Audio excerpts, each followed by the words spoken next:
Hello. Okay. Hopefully you guys can hear me okay.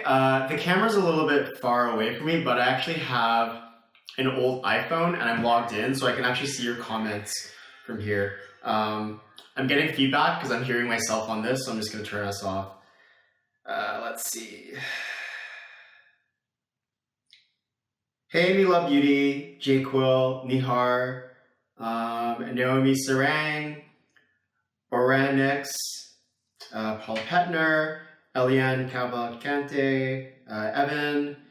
Hey, Socialite, David. Hey, David. I'm so jealous that you got to meet Haley Kiyoko. I only started listening to her about like maybe 2 years ago, but I really like her music. I like what she represents, and she really gives me hope that like the younger generation has their shit together.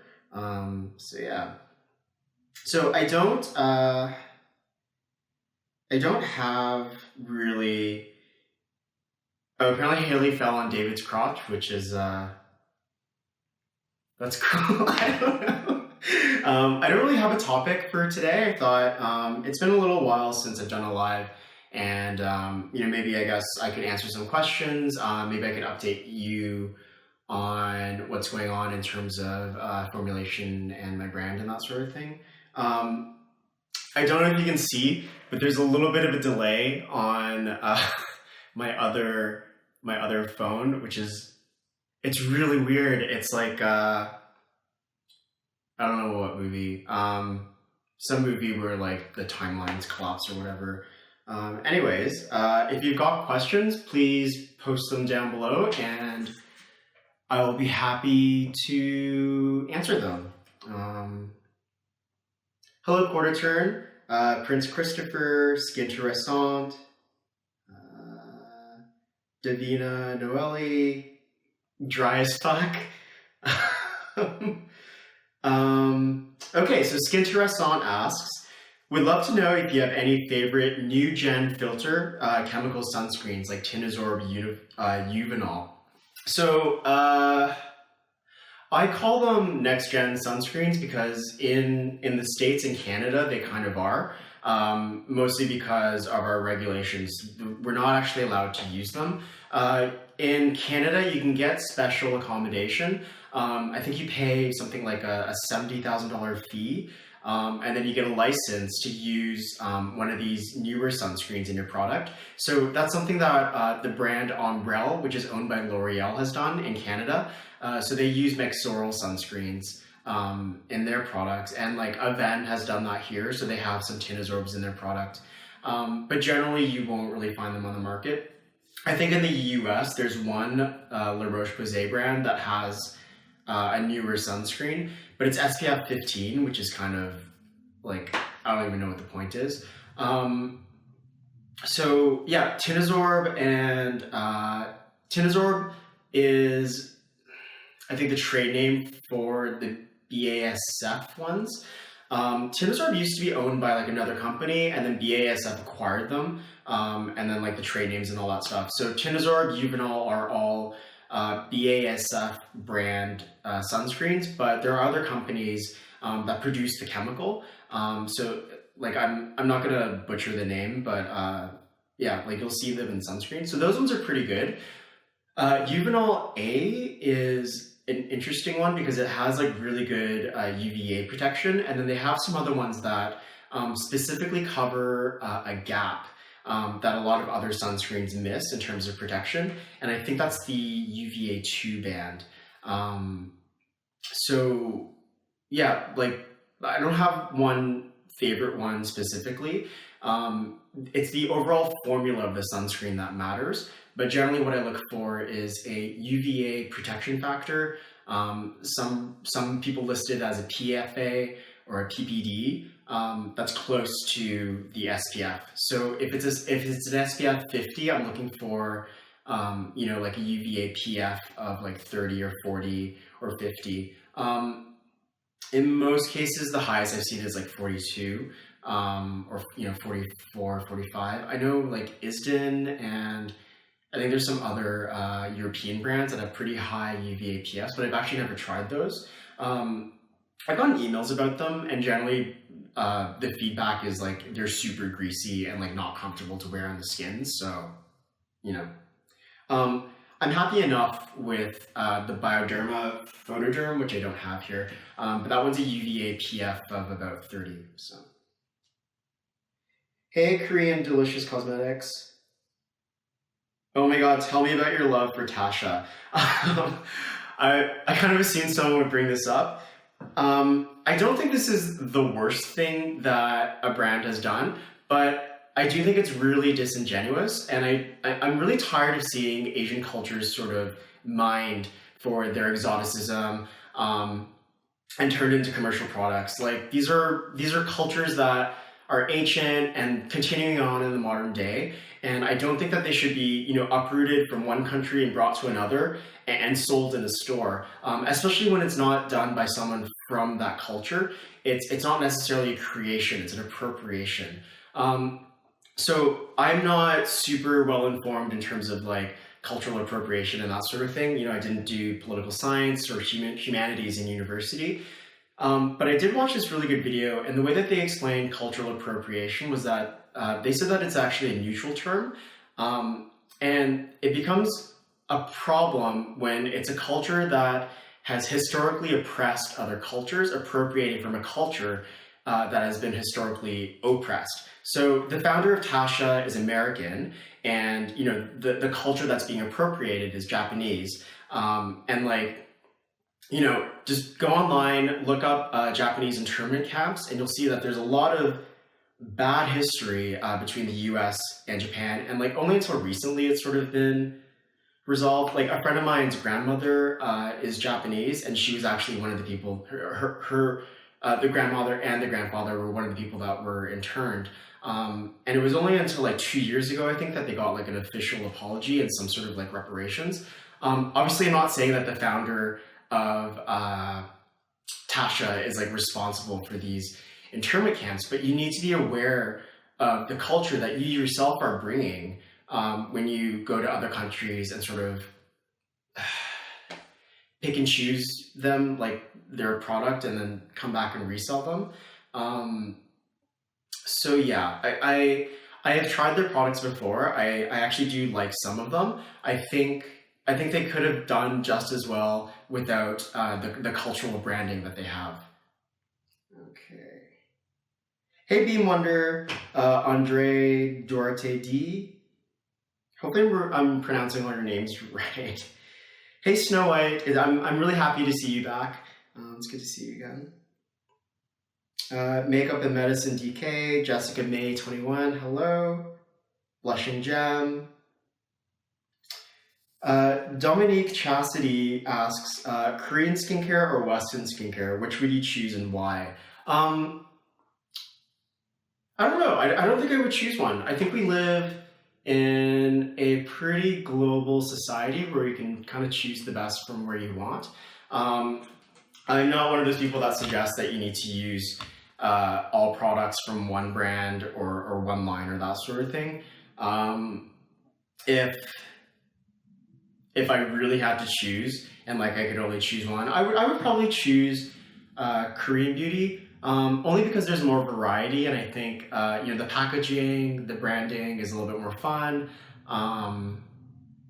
and you know, it's generally a little bit cheaper as compared to Western brands as well. Also, for me, there would be a lot more new discoveries, because obviously the Korean-made beauty products that I'm exposed to are ones that have sort of been brought over.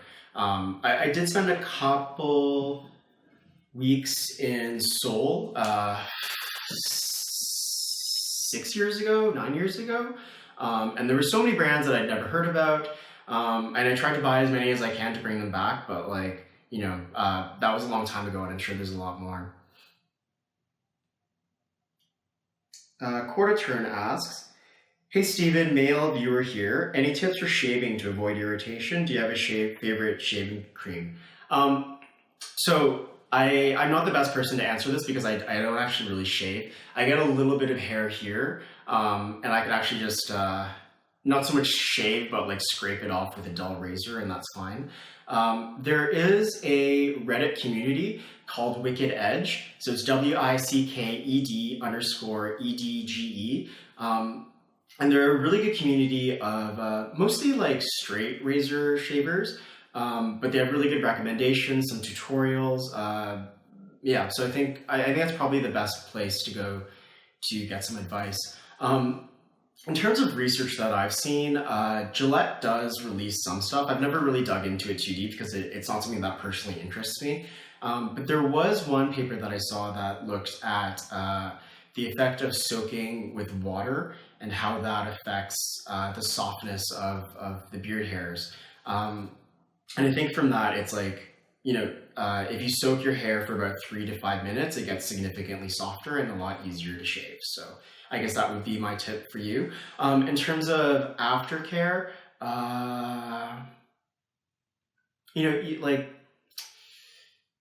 it's kind of tough to instantly repair the skin or like prevent things from happening. If you're getting bumps and those are actually caused by bacteria or something, then you might look into like disinfecting your razors before you use them with like alcohol or something like that. If your skin isn't too sensitive, you might actually even look into like applying a benzoyl peroxide gel for 10-15 minutes and then rinsing that off just to reduce the amount of bacteria on the skin. In terms of irritation, there are ingredients like beta-glucan, green tea, licorice extract, those sort of things which have anti-inflammatory properties, but I don't know if there's anything really strong enough to like knock it out completely. There is a peptide that I've been looking at through a supplier.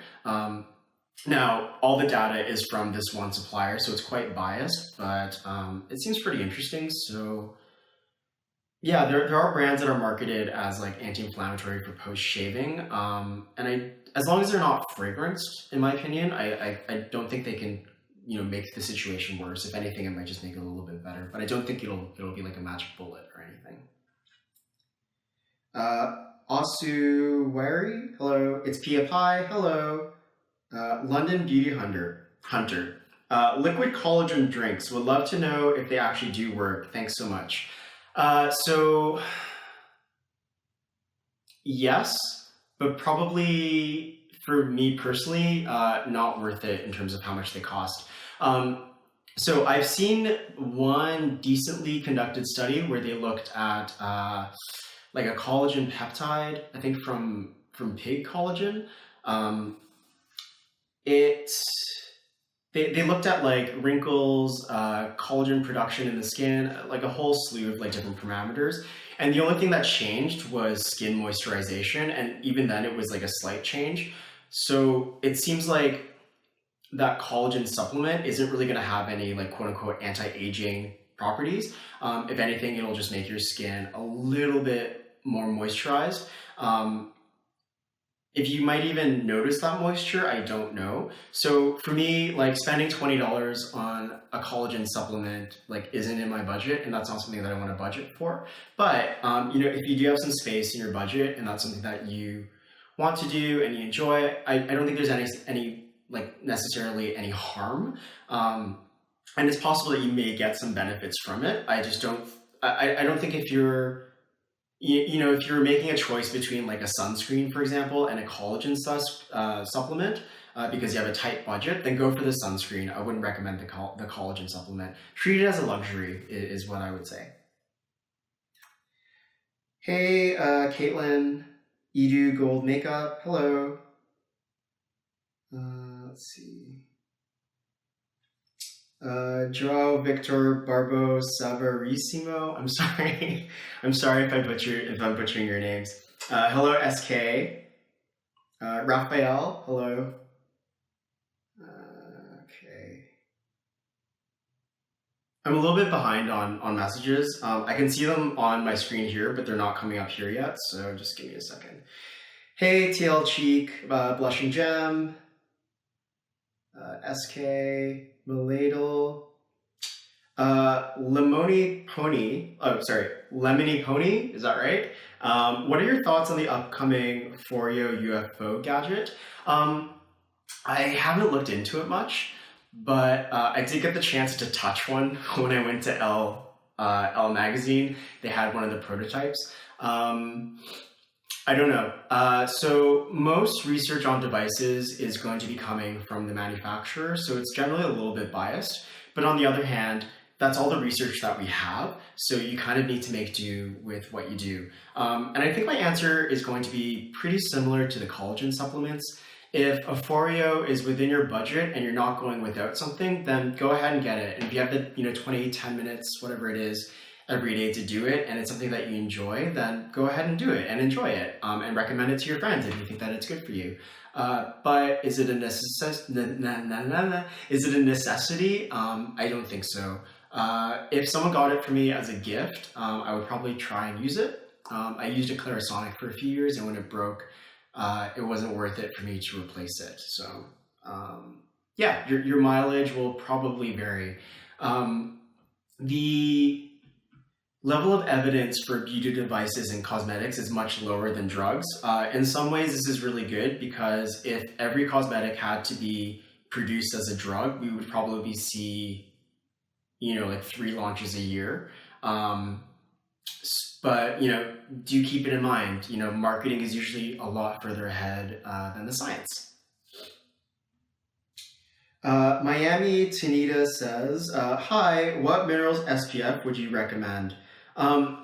So I like the Neutrogena Sheer Zinc SPF 50. I don't have that with me here, but it's a 21.6% zinc oxide sunscreen, and Johnson & Johnson, which is the parent company of Neutrogena, they had a presentation at the American Academy of Dermatologists in annual meeting in 2017, and they presented a new sunscreen that they had developed that was 21.6% zinc oxide and had a UVA photo protection of 30. I think it was around like 31 or 32, which is very high for a inorganic or mineral sunscreen. Usually you're looking at like 15, 16, 20, 22. So they actually did look at some other sunscreens on the market that were inorganic or mineral. So the Ceramides SPF 50, for example, that had like only UVA PF of 15, which is pretty standard. But they did find that the Elta MD SPF 41, that one had a pretty close UVA PF. I think it was like 28 or 27 or something. The Neutrogena one, it's like 11 USD or 15 Canadian. It's cheap. It is very white casty, it is very thick, it is very pasty, and it is hard to blend in. You can make it work for you if you apply it in small patches, but it's not pleasurable to wear. I've heard better things about the Elta MD. I think it's like 3 times more expensive, so I haven't tried it. For me personally, I want to get an affordable sunscreen because I don't want to ration it. The amount of protection that you get is very closely tied to how much you apply. So if I'm using like a $100 sunscreen, I'm gonna use like a drop, and it's just gonna like do pretty much nothing for me. So generally when I recommend sunscreens, affordability is like pretty high up on the requirements. So yeah, so the Neutrogena Sheer Zinc SPF 50, the Aveeno Baby Mineral SPF 50 is like a very similar formula. And I don't know what the difference is between the body and the face one. I've tried both in store and they feel pretty much the same. The face one it's smaller, so it's more expensive. I'll probably give that a try when my body one runs out. But yeah, I don't know if there's really a big difference. Hi, I've been using niacinamide. Oh, sorry, this is from Scatterbrain Truers. I've always seen your name and I've always pronounced it like Scatterbrain Adventures, but I guess the Advent part isn't actually there. Hi, I've been using niacinamide under tretinoin. Is this okay? So much conflicting information online, but I read on PubMed that niacinamide can help decrease susceptibility of tretinoin.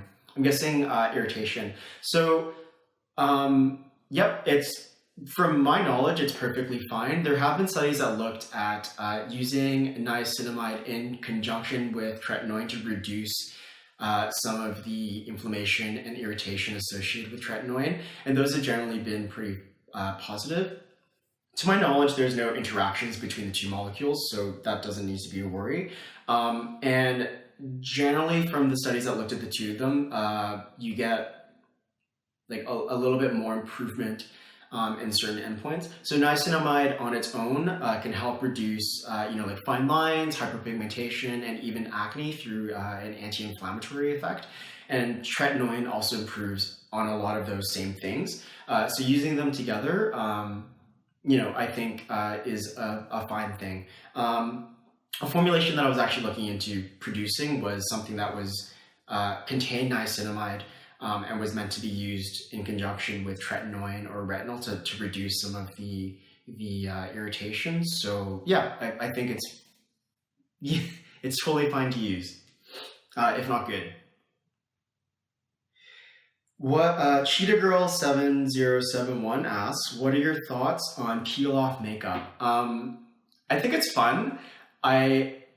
I've tried like the lip one and like I didn't like it. I'm not a person that likes to wear bright colors. I do wear like tinted lip balm, but I'm not comfortable wearing lipstick or that sort of thing. So it's not for me. If you're wondering about like safety or that sort of thing, usually what happens is it's just a pigment in a vehicle or cream, gel, whatever, that dries very quickly and dries to a film.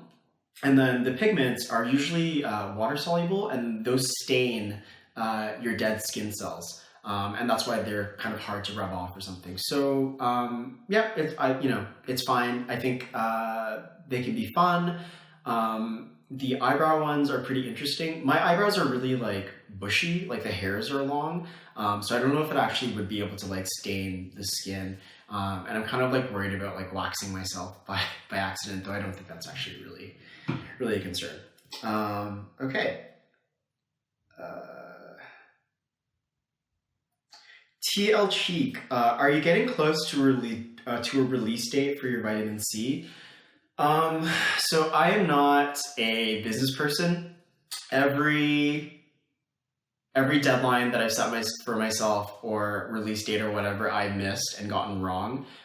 So I really do appreciate, the interest and the support. If I could have it out today, I would. If I could give it out for free, I would. It's just not ready yet. It's about 2 weeks in on a testing cycle. So it's sitting in a box that's humidity controlled and temperature controlled. It's at 45 degrees Celsius, and I'm going to put it in there for about 4 weeks. And it's not a perfect test, but generally, if you put it in there for 4 weeks at that time period, you can sort of use that to predict how the product will age over the course of a year. So I'm about 2 weeks in there. So yeah, that's what's going on there. April 1st is when I get a US mailing location. So we'll probably be able to order the actual packaging from there. I really want to be able to give it to people to try and get some feedback. I've been giving it to friends, my mom, and that sort of.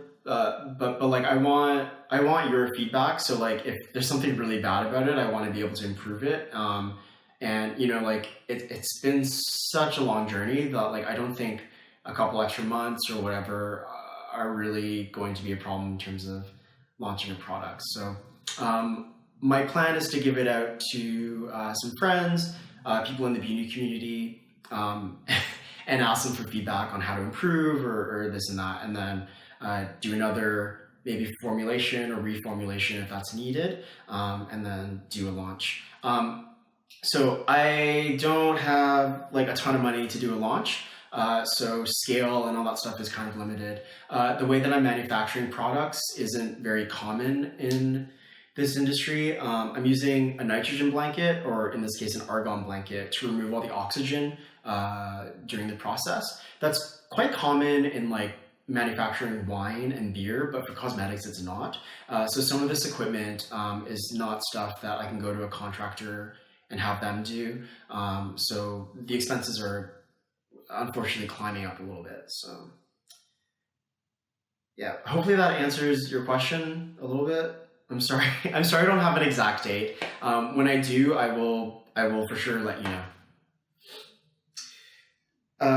Just Say Glow asks, do you have any can't live without it products? I'm gonna exclude my own formulations because like that's not fair, and like I'm super biased again with my own products, and that's another thing to keep in mind. My end goal is to have products on the market.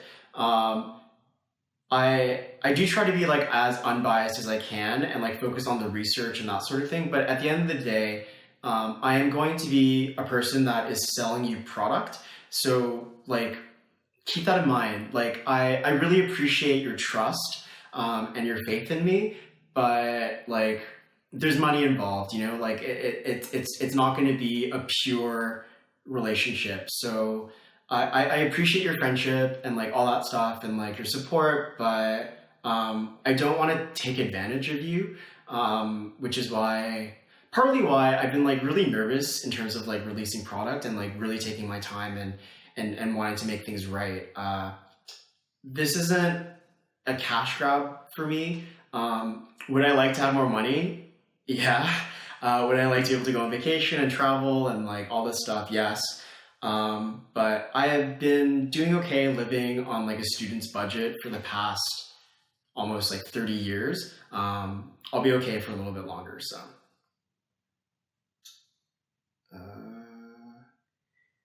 Jessica J551CA, I'm guessing Jessica, asks, I just started waxing for the first time recently, and I was wondering if it's okay if there's some bleeding. So I think this is probably best to ask your esthetician or person that does your waxing.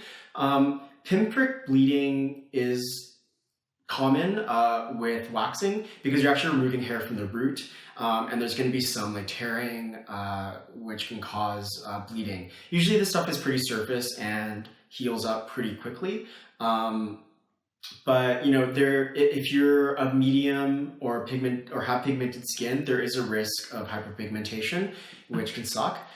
There's also the risk of further irritation, like if it's in an area that gets macerated, or like, you know, like the corner of your elbow, or you know, your hips or crotch or something.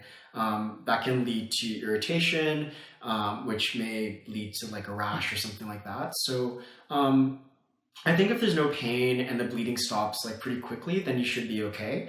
If it continues to be red and irritated or bleed past, I would say like an hour or two, then I would probably first clean it and maybe bandage it, and definitely talk to the person that did the waxing for you.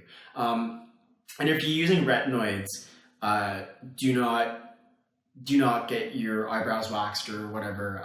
Your skin becomes a little bit more fragile, and that ripping action can sort of rip off more skin than hair.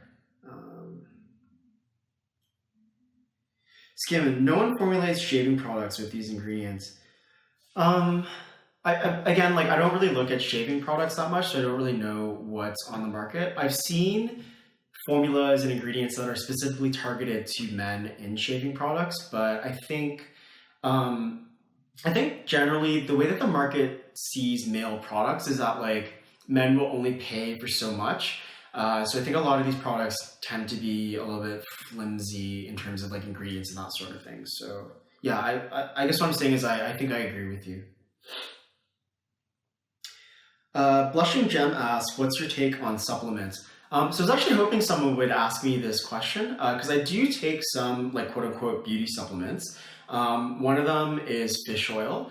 The other one is a photoprotectant, I guess, called polypodium leucotomos.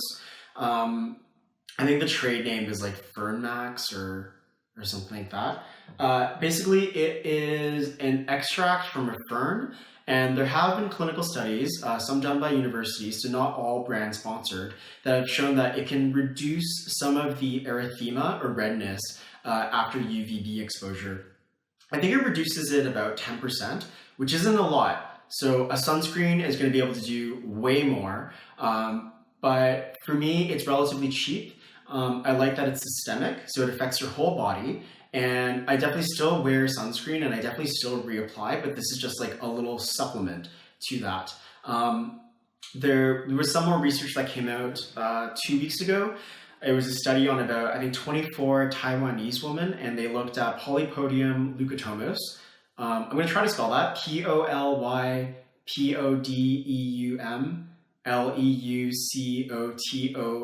leukotomos. If you put that in, like garble it or whatever, I think Google will be able to figure it out. But they did a study on that supplement on 24 Taiwanese women, and it was by a brand that makes the supplement. But they found a very large improvement in melasma compared to the placebo group. So it does seem to be able to do what the research claims. I don't generally sunburn anyway, so I can't really say that it's helped. The main reason I take it is because I hyperpigment pretty easily, and anecdotally, just from my experience, I think it has helped a little bit.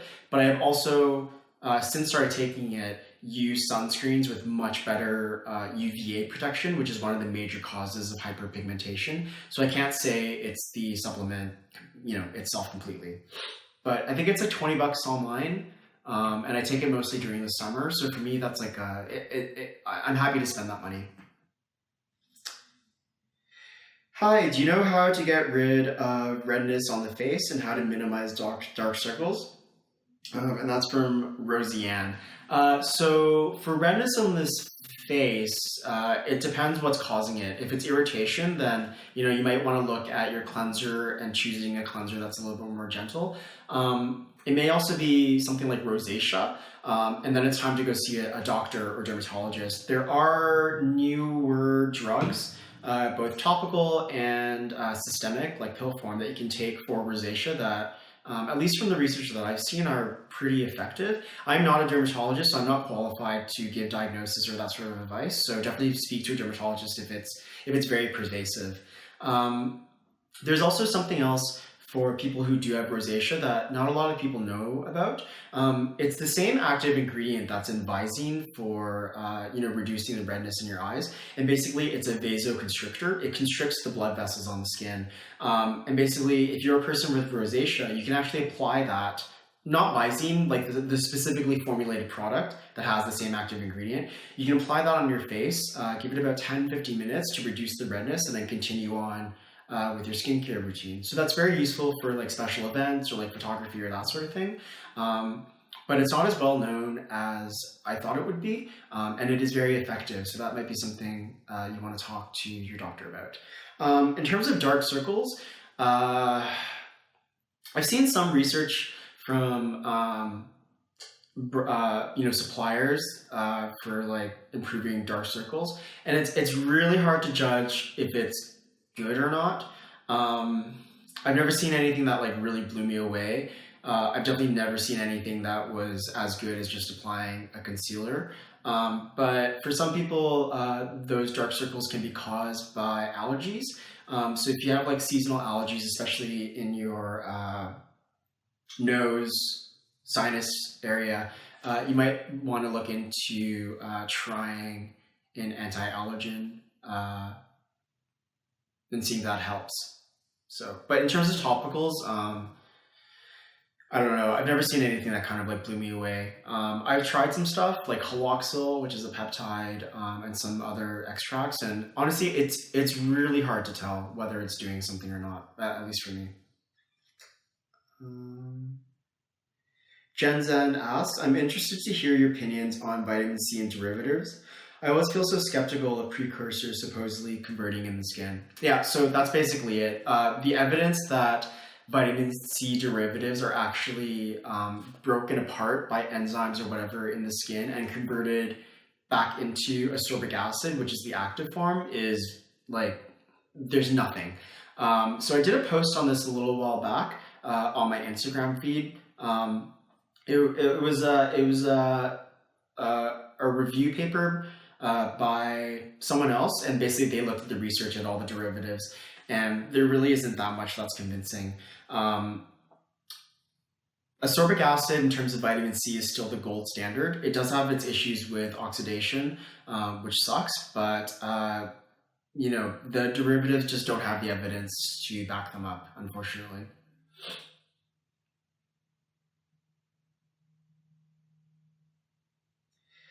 Sandelson asks, thanks, Stephen. What do you think about the clean beauty trend with all natural formulations? I think it's just a trend.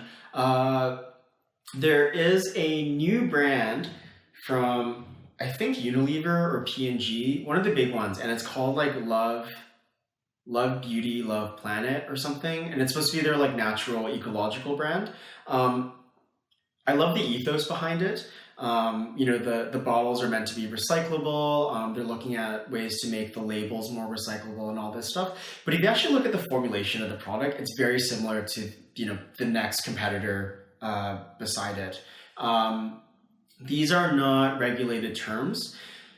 The way that many brands work is, your brand owner probably doesn't have like an in-house chemist. They go to a contractor, they sit down with the contractor, and then they discuss, what kind of product that they want to make. And then the contractor presents them with a sample of the product, and then they approve it or, disapprove it. Once it's approved, the contractor makes it for them, bottles it, labels it, and then the client sells it. So I think a lot of times brand owners may have the best intentions in heart, but they just might not have the understanding. It's a trust relationship. Scientists and chemists aren't always the best at communicating. So I think sometimes there's a bit of a misstep. And then, not to shade anyone on their ethics, but like, if you don't know, then you can pretty much make any claims that you want to within the law. So yeah. When I see a natural or clean or organic label on a product, it doesn't mean anything to me. And usually it's because it doesn't actually mean much. Hi, Trasad Mijuski. Skimna asks, is there any research on ceramide precursors versus ceramides? This isn't a topic that I actually know a lot about. The way that lipids and other things are found in your skin is that they're sort of formed and excreted in the lower layers of your skin, and then as they age, they get pushed up to the surface. So something topical, like if you give the building blocks for ceramides, it has to like make its way down all the way down to the living layer of skin, get incorporated into that process, or sort of like upregulate things, and then increase ceramide production. So I think there's research on like alpha hydroxy acids, retinoids, niacinamide, and some other ingredients that they have found increased ceramides in the skin after use. So there are certainly things called, there are certainly ingredients that can increase ceramide synthesis. Applying ceramides directly to the skin is more of like a moisture barrier or a lipid or that sort of thing. So the functions are a little bit different. I hope that answers your question. Tammy Banny asks, lots of sunscreens are claiming to offer protection from blue light. What are your thoughts about this? Is blue light from screens something to be concerned about? I have no idea. This is completely a marketing thing. This whole like blue light thing, I think, came from eyeglasses when they started offering like blue light tinting to like protect from screens and that sort of thing. I'm not an optometrician or whatever they're called, an optometrist. I don't know if blue light is actually damaging. I think it sounds good, especially, with this other story of like, oh, we're so addicted to our screens and all this stuff. I don't know if the research is really there. I've looked into it a little bit, and the research is very nascent.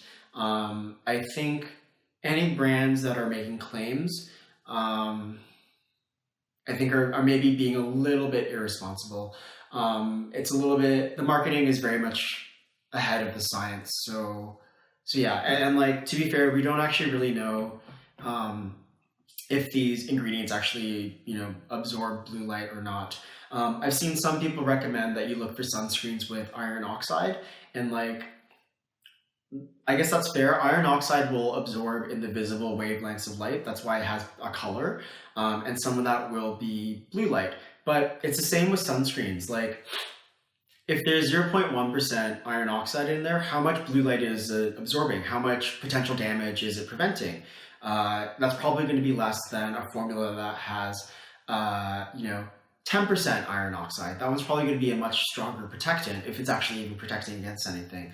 And that's why we have standards like SPF, which measures against UVB or arrhythmia, and arrhythmia is a heart attack. Erythema, and like UVA-PF, which measures against pigmentation. So there's no standardization on it, which means there's no way to compare one product against the next. And there's no way to look at a claim and be like, this is based on a standardized test. So it's really just marketing at this point. If you find a product that has, good SPF, good UVA-PF, and also claims blue light or whatever, then fine, go ahead and use it. But yeah, like, I think maybe in 5 years, 10 years, whatever, we may know more. I know 5 years ago, I started seeing research papers on sort of like the ability of sunscreens to protect your immune system from being suppressed, as well as like antioxidant reduction in the skin. And those have never been standardized yet. So I think it's a long way off. What's the difference between hydrolyzed hyaluronic acid and sodium hyaluronate?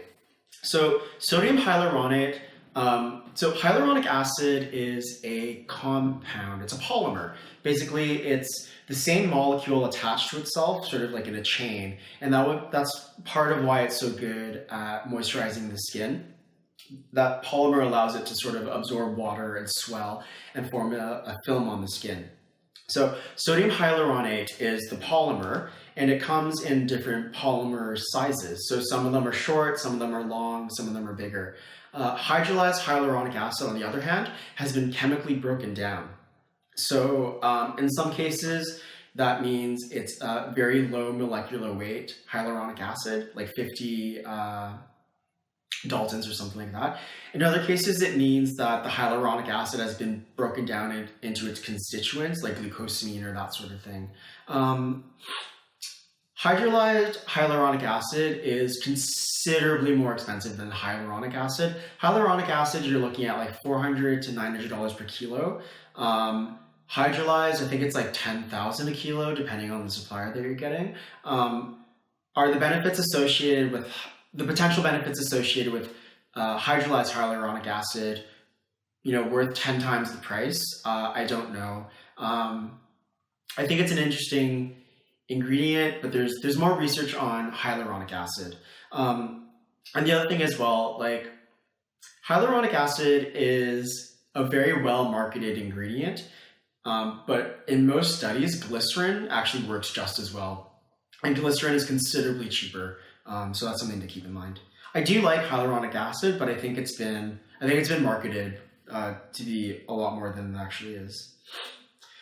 Blushing Gem says, I wish they made that Neutrogena sunscreen worldwide. I agree. I was kind of hoping that it would be sold in a country where they actually do list the UVA protection and that sort of thing, so I could find out the PBD, but it looks like it's just in the US and Canada right now. Amelia Geese says bonjour. Murvairel says merhaba. Let's see. Meliani Fenny asks, hi Stephen, can you tell me what trend of skincare is going on in Southeast Asia? I can't, sorry. The only information I get is what I find online. I don't have like secret access to anything, so I don't really know. I'm sorry.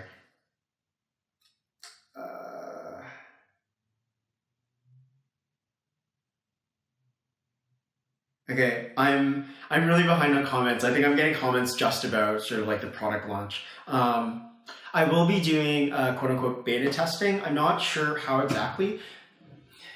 Ideally, what I would love to do is like sell the product so I can use that money to produce more products and buy more ingredients. But I also don't know if it's fair to sell like a beta product.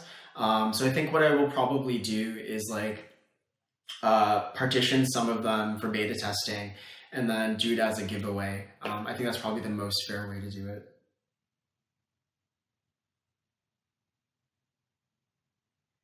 It's PFI asked, like, I'm excited to try products, thank you.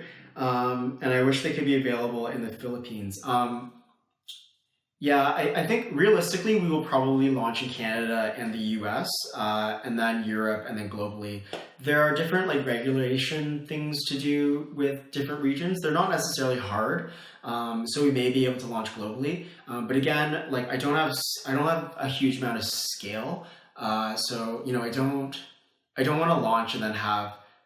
So I don't have the huge scale, and then the other thing is like there are also timelines when you order raw ingredients. So like some of the raw ingredients, for example, have a 3-month lead time. So like I place the order, they manufacture it, and then it takes 3 months for that product to get to me. And then I need to produce my product with that. So there's a big gap between, let's say, launching and then being able to like buy more ingredient and then like launch more product. I wish I had like an MBA so I could like figure this stuff out more. I do have a business partner that has business experience, so he's sort of helping me with this stuff. But scale for me, I think, is probably going to be a really big issue. I would love this product or brand or whatever to be sort of niche and then grow slowly, naturally. For me, I feel that's the best way to maintain quality and like maintain a relationship with the people that are buying the product and getting feedback and that sort of thing. I fully expect you guys to like call me out if I do something like appropriate another culture or do something rude. You know, I am not perfect, but I'm very happy to correct my mistakes and apologize for them. So.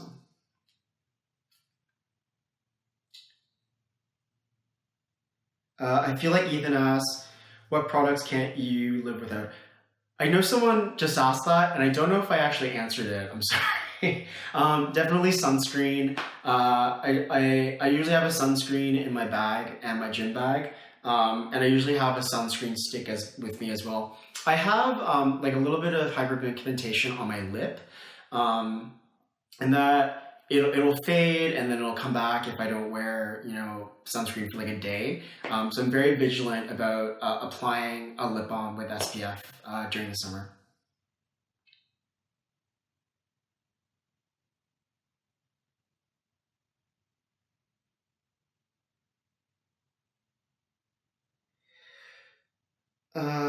Social Skin Routine says, I stopped taking biotin because I think it was breaking me out. I've actually not seen any scientific research in terms of biotin causing breakouts. I'm sorry, this is really bright.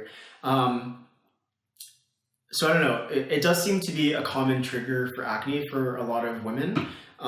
So yeah, you know, if you do start taking biotin or a supplement with biotin, just keep an eye on your skin. If you start breaking out a lot, then it may be the culprit. It's Pia Pie asks, have you tried a light mask like the Neutrogena Fine Fairness Light Mask? So there was actually a paper that came out recently that looked, it was a meta-analysis of all the studies that looked at LED therapy for skin. And, you know, the people that wrote this paper are a lot smarter than me. It was published in a very reputable journal for dermatologists, and their conclusion was that the evidence is not very strong that they actually work. So I have looked at the Neutrogena device specifically. They presented at the 2017 Academy of American Dermatologists about their light masks, and they were able to show that it improved acne for people. But here's the thing, they didn't compare it to a control, probably because it would be hard to make, you know, a placebo light mask that didn't do anything, like produce light. In studies looking at people with acne, there's generally a trend of them improving, even with placebo. So if you look at the data for Differin, which is up on my blog, you'll notice that like the placebo group at the end of six months had about like a 30 to 40% reduction in acne, whereas the group with Differin, I think it was like 60 to 70%. But you can see, even with the group that wasn't doing anything with their skin, as a group, they improved. And because there was no control, it's really hard to say whether or not that improvement in acne was because of the LED, or if it, if they would have just improved on their acne anyways over time. So I think it's the same with like the Foreo and the collagen supplements. If you can afford it, I don't think it's going to harm you. I would recommend closing your eyes. I know it's probably like very low risk, but I think it's still probably best just to close your eyes when you're using those devices. But yeah, if you can afford it, go ahead and use it. I think they're very cool gadgets. If you have acne or some other condition, is your money better spent on maybe visiting a dermatologist and getting a prescription? I think it's better spent on the doctor. Blushing Gem says, you shouldn't feel bad about making money from what you put work in for. Trust is such a delicate emotion, but everyone's allowed to make mistakes and learn. I definitely agree. My logical side agrees with that. I understand. But emotionally, it just feels weird because this is something that I would be doing anyways, whether I was making money or not. It's something that I enjoy spending my time doing and researching. So it's hard to put a price on that. But yeah, I can't live off savings forever, so.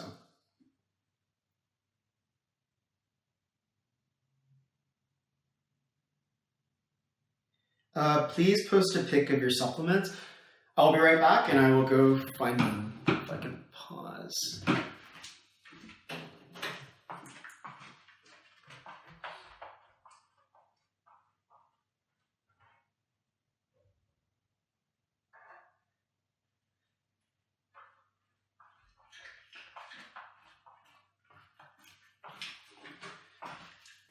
So I didn't grab the fish oil because I think everyone's seen fish oil. I just get the brand from Costco. And then this is the Polypodium leucotomus. I'm realizing now that it's backwards. But yeah, it's Polypodium leucotomos. Polypodium leucotomos. It's the active ingredient in Heliocare, Heliocare, so that might make it easier to search. I don't use the Heliocare brand, but that's one of the ones out there.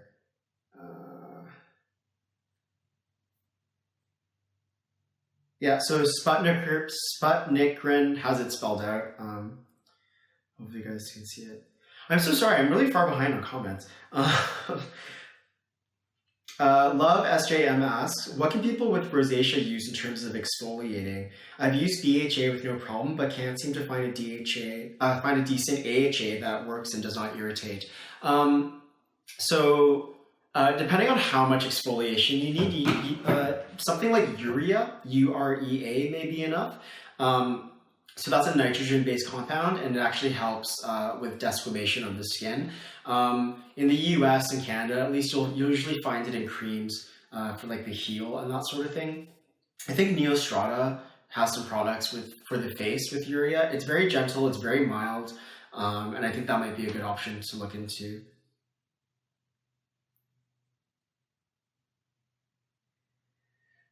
Just Say Glow asks, what are your favorite anti-aging ingredients? Thanks so much for taking the time to do this. Sunscreen, number one, vitamin C, a retinoid, whether that's prescription or not.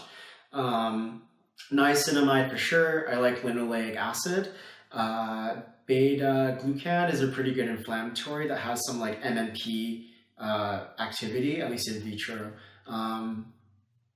Those are kind of it off the top of my head. Obviously, AHAs, PHAs, I think are very great. Glucanolactone, lactobionic acid, maltobionic acid.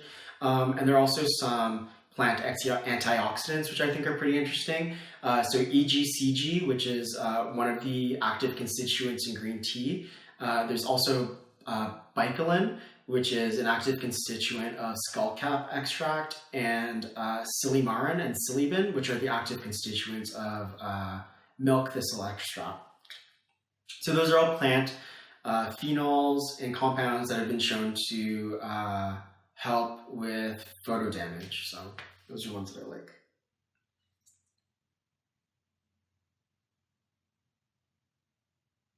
Hey, my name is Nathan.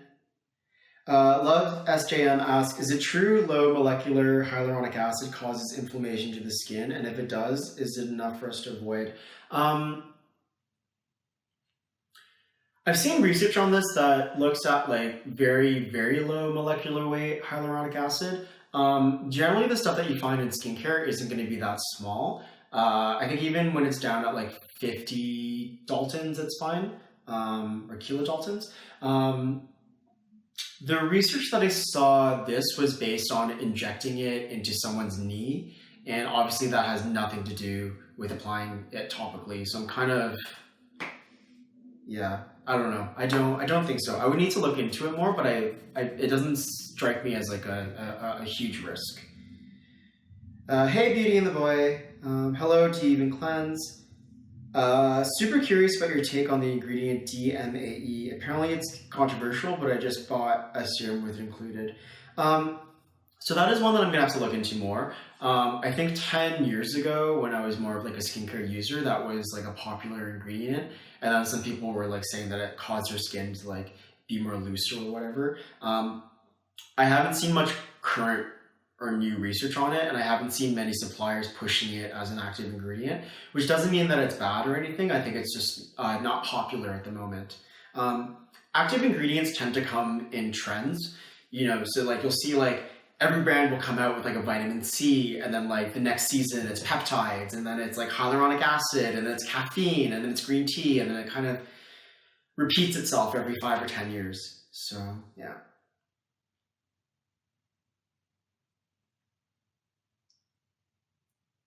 Does benzoyl peroxide compromise skin health in the long term? I needed to manage my acne, but thinking dealing with a few pimples if benzoyl peroxide compromises skin long term is bad. Sorry, I'm kind of paraphrasing there, and that was asked by Yankee Llama. So benzoyl peroxide is a radical, but it generally remains on the surface of your skin, and it's very mild in a way. So it's similar to hydrogen peroxide. So yes, it can cause some free radical damage to your skin, but as an acne treatment, it's very effective. Studies that have compared benzoyl peroxide to like salicylic acid and other things have shown that like benzoyl peroxide tends to cause improvements a couple weeks before the other ones. Would I recommend using benzoyl peroxide for like 4 years continuously? Probably not. I think the best way to use benzoyl peroxide is to use it to kickstart your treatment, and then you know, slowly bring in some other thing that's gonna work that way. User Let Me Eat Your Dick Please asks, thoughts on applying sunscreen spray over makeup? Would it still be effective even though it's a light layer, or is something better than nothing? I think your last statement kind of sums it up. It's better than nothing. In order to know how much protection you're getting when you apply a new sunscreen or something, you need to essentially do another SPF test. And to my knowledge, no brand has done that, so it's all a little bit guessing. So yeah, you know, the SPF test doesn't take into account if you're wearing makeup or not. So there really is no like guidance on that. So it's hard to say. I think those like mineral powder ones, the spray ones, maybe even just the liquid sunscreen that you can pat on, I think those are all okay options. I think many of them are going to mess up your makeup a little bit, but I think that's just one of the realities of reapplying your sunscreen, unfortunately. There's no secret answer that makes reapplying sunscreen over makeup easy. I wish there was. I would obviously share it if it existed, but I don't think there is.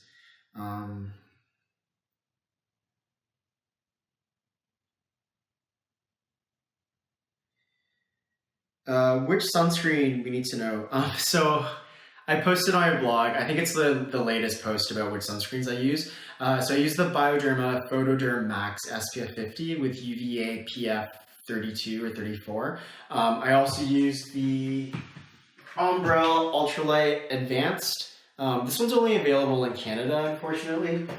And then the other one I use is the Neutrogena Sheer Zinc.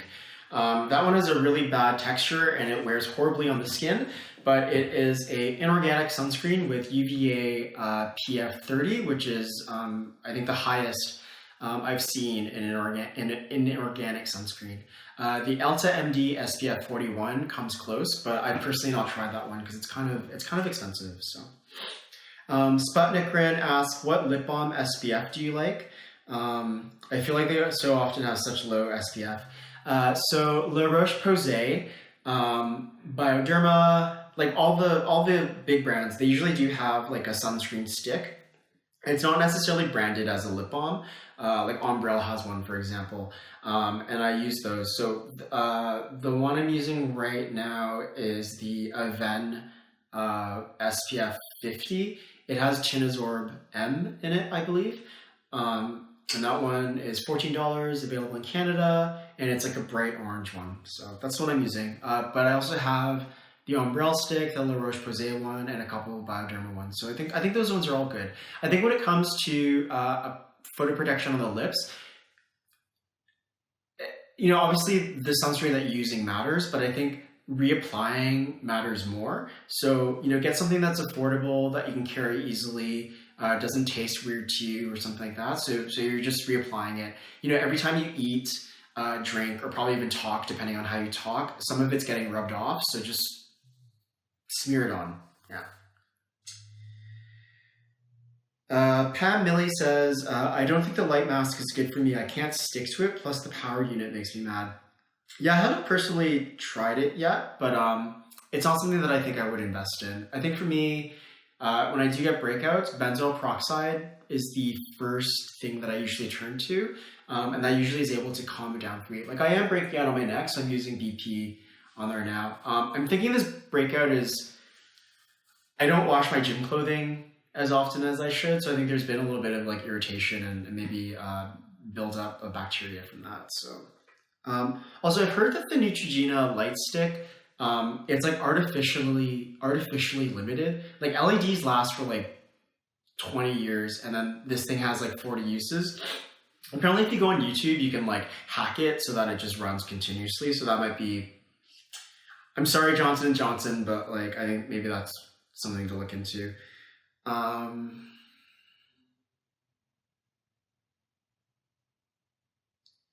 Cuspid says that he's so glad that Leah started her brand and that Steven is working on his. So I actually have, this is not a paid sponsorship, even though it totally feels like it. I have the lovely Matcha Hap Cleanser here, which is available on cravebeauty.com. But this is one that I use. And I also have the Hallelujah. So Leah did send me these. We hung out a couple times in New York. I consider her a friend. I really like her. So obviously my recommendation is a little bit biased, but I do know the lab that she worked with, and they're very, very good. They're probably the best, if not one of the best ones in South Korea and now the States. So you know, I generally trust their products because they do products for like a lot of brands. So yeah, and I do like the direction that Leah is taking her brand. It's a lot, I think, friendly and approachable. It's very her. She's like one of the most polite people that I know. She's so polite that it makes you feel rude, if that makes sense. But yeah, no, I really am supportive of her brand. And I think it would be great if we saw more people like her in leadership roles in the industry. So, you know, that alone I think is fantastic. Favorite French pharmacy brands? I guess Bioderma. I'm not super hyped about La Roche-Posay, mainly because in Canada we have a brand that's also under the L'Oreal family called Ombrell, and a lot of their sunscreens are actually very similar in terms of formulation. There are some differences in terms of texture and wear, but like they're so minor, and usually Ombrell is like, if not half, like a third of the price. So I usually just use Ombrell instead of La Roche-Posay. I've heard amazing results from Urea. So someone that had rosacea that was using salicylic acid as an exfoliant was asking about other options. And they mentioned, this person is mentioning, sorry, Love SGM is mentioning the Hado Labo Premium Lotion with 3% urea, whether that would be enough. That's a low amount for the body, but this is for your face, so I think that's totally fine. When it comes to exfoliation, it's more about like doing it consistently versus like salting the earth and burning it off once. Chemical peels are great, but I think they're best done with a professional, so like a doctor or a nurse practitioner or something. And with chemical peels, you know, if you're not careful with allowing your skin to heal and like photo protection after, sometimes you can actually make the situation worse. So that's something to keep in mind.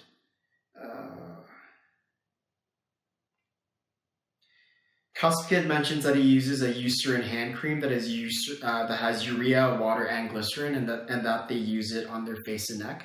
And yeah, that's fine. There isn't much difference between the skin on different parts of your body. Generally, your face skin is a little bit thinner and has more pores. But in terms of, you know, formulation and cosmetic science, we're not able to like target things that specifically. So most of the difference you're going to find between products for the hand, body, or face is texture, really. And even then, like, you have hand creams that are like water thin, so, you know.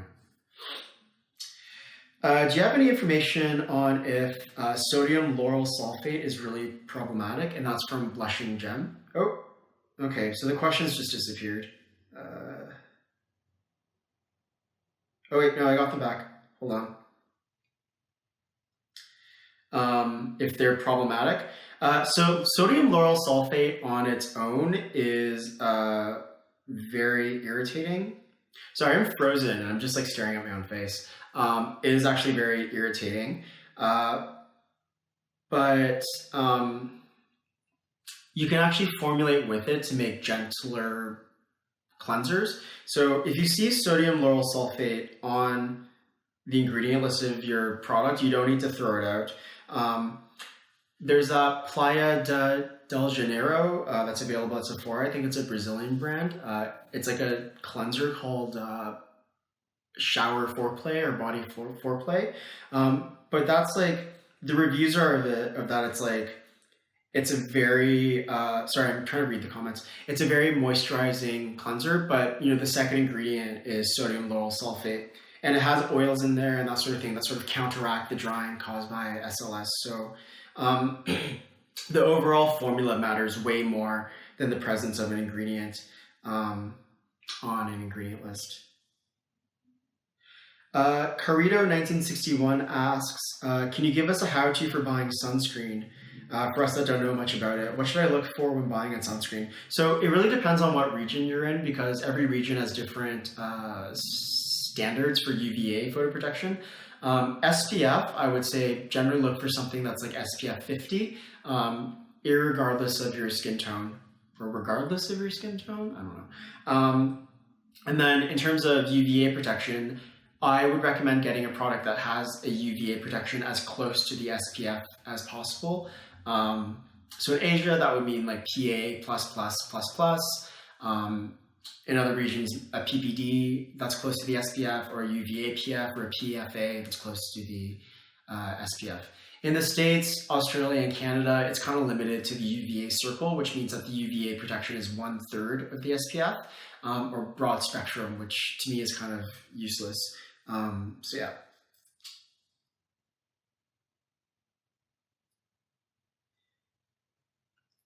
Let's see.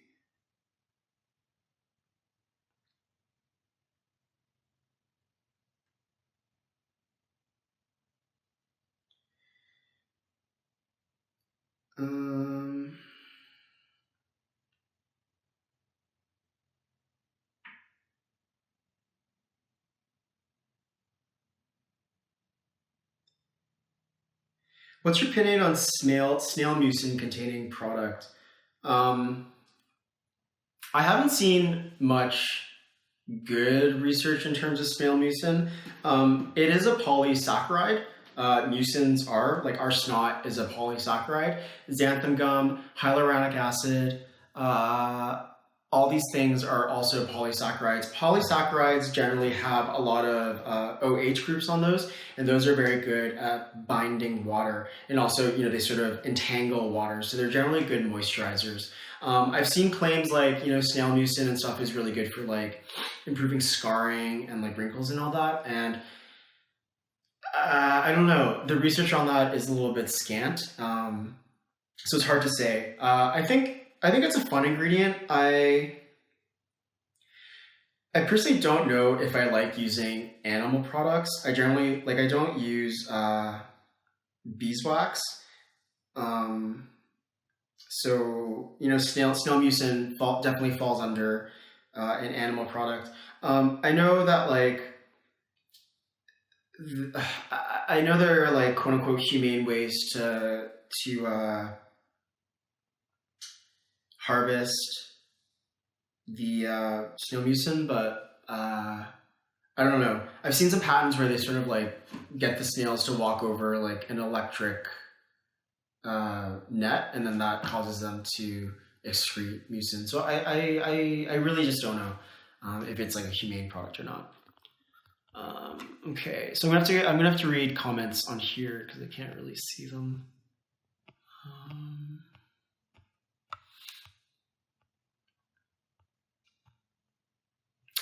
Thoughts on Troy Aruke? I love the name. I love hearing it being said. I've heard that their salespeople are a little bit like culty and a little bit very forward. So that kind of turns me off a little bit. I haven't tried the products myself. I was exposed to them from Eddie. I actually don't know his last name, but the Filipino YouTuber that lives in South Korea. He had gotten a facial where they were using like calcium needles to like resurface the skin, and I thought that was interesting. I don't think there's much research on that, and I don't know if it actually does much. I know in the video he was really complaining that it like hurt, but then if you watch it, the person applying them is applying them with bare hands. So like I'm kind of, I don't know. It seems like a weird brand. Chris Pack asked if I'm going to post. Yeah, I'm going to save this one, and I'll probably see if I can upload it on YouTube or something as well. Okay, so I am now reading this live. Blushing Gem asks, what is your hair care routine? So I actually cut my own hair. I have like a brawn razor, and I just kind of like I pull it up, and then I trim the sides, and then the top I'll kind of just trim sort of in like a if you can see that, like a triangle shape on my head. So it's like shorter on the sides here and then longer towards the middle. My hair has a little bit of texture to it, so it never looks perfectly groomed, but I'm okay with like the messy look. So I actually don't do much styling. My hair is very coarse. I used to color it more. I don't as much now. I may bleach it again. I don't know. It's just a lot of upkeep. But I'm using the, you know what? Let me just go get them. I'll be back.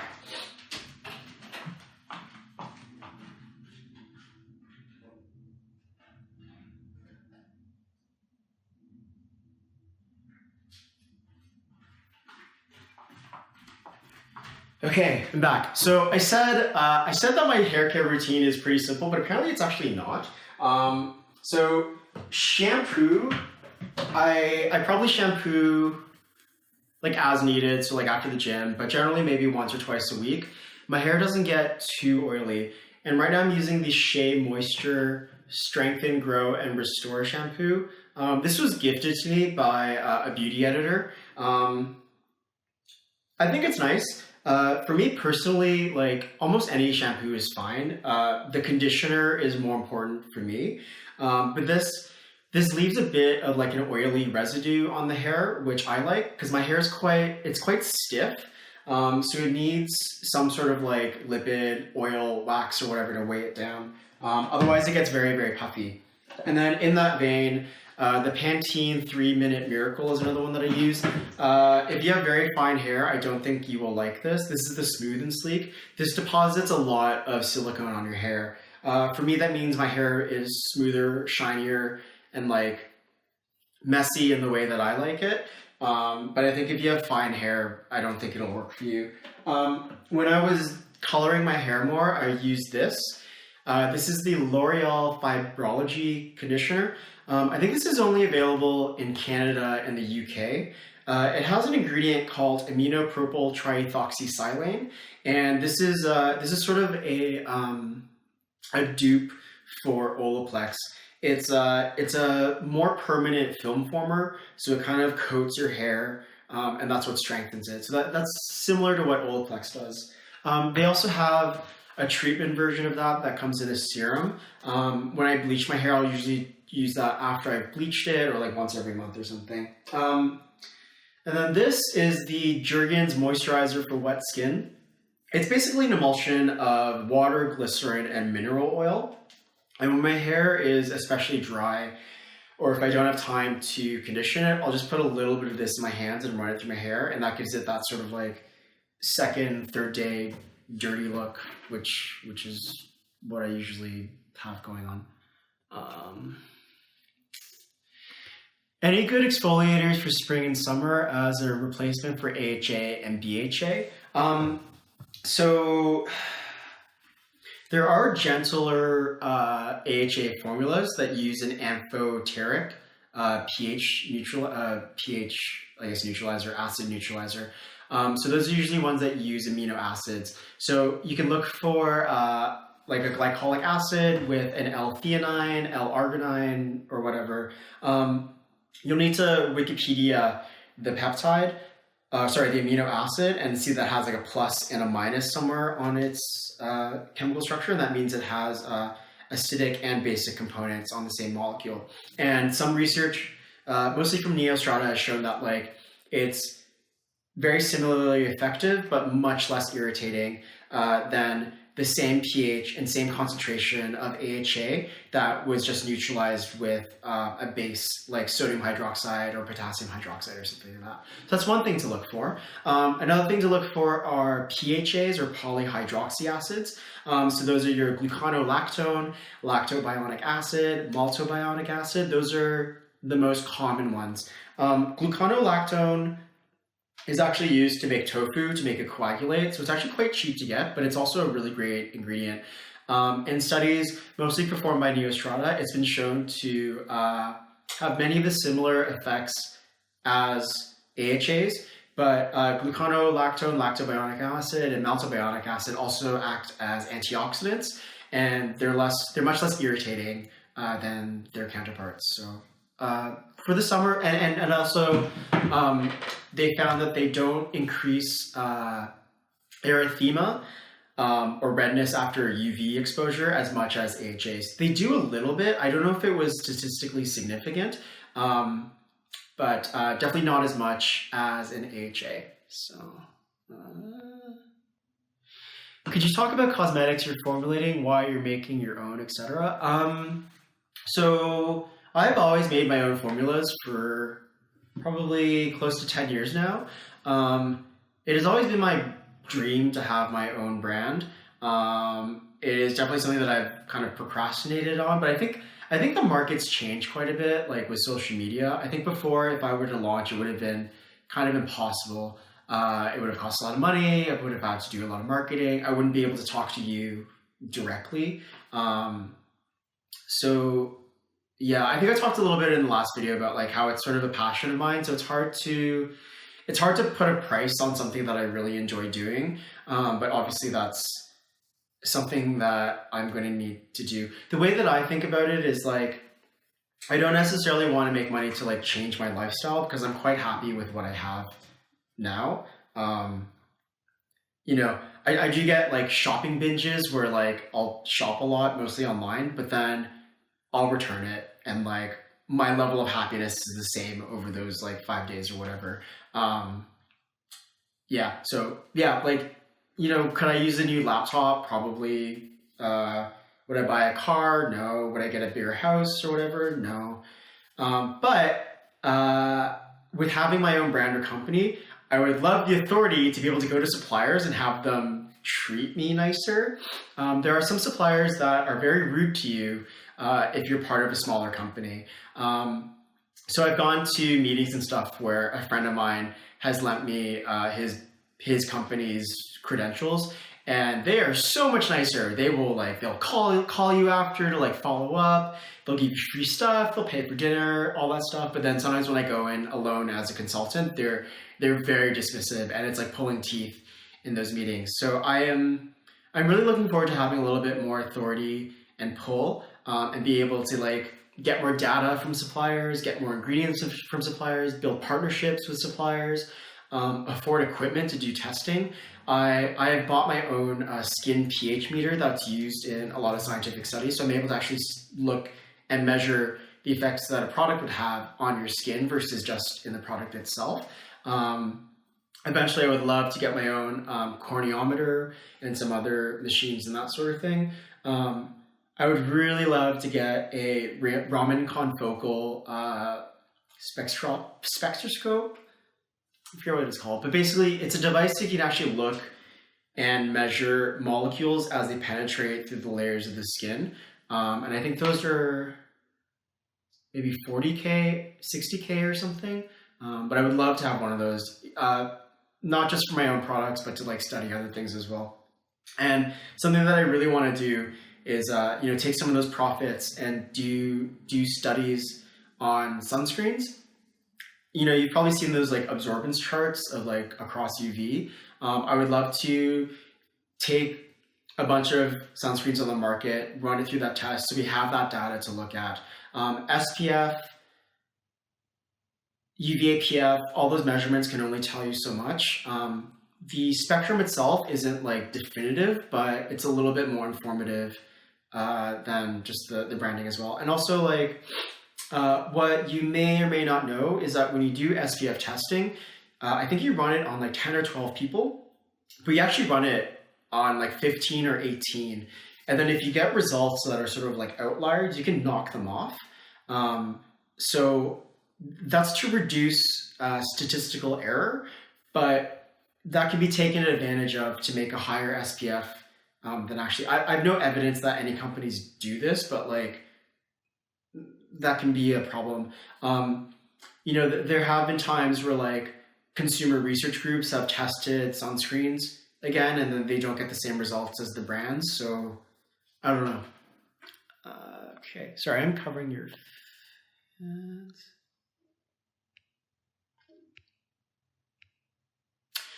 Thoughts on Paula's Choice exfoliants and vitamin C? I think they're good products.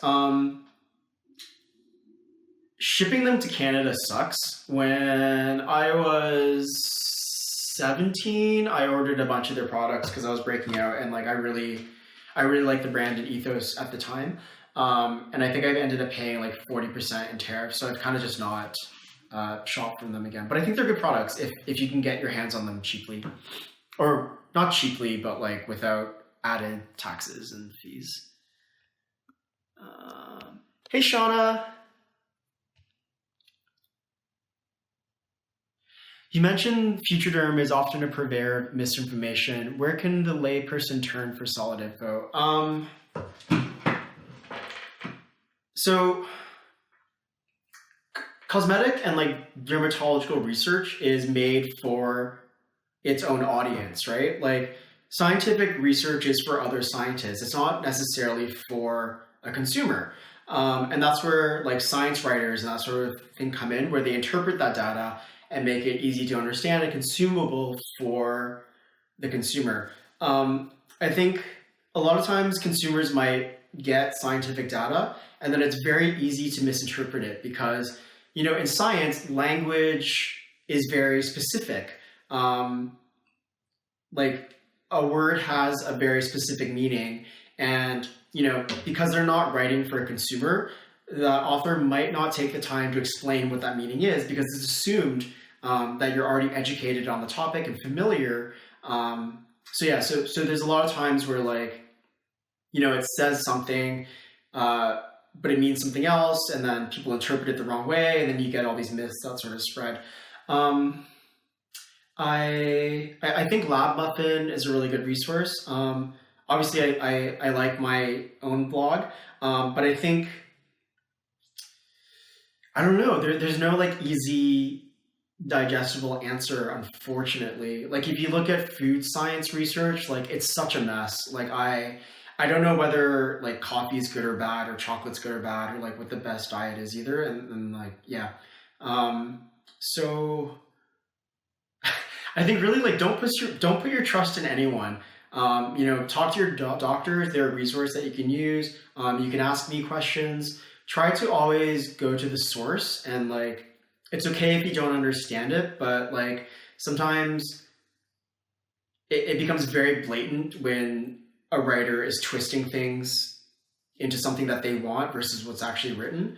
And I also understand that like a lot of these publications are behind paywalls and that sort of thing. And that's kind of just the way that the system is set up. Scientific research is a little bit behind, or it's in an ivory tower. So yeah. I guess the way that I would say it is like, you wouldn't read like a transcript of a surgery and then assume that you can perform the surgery. So that's kind of the same with cosmetic and dermatological research as well.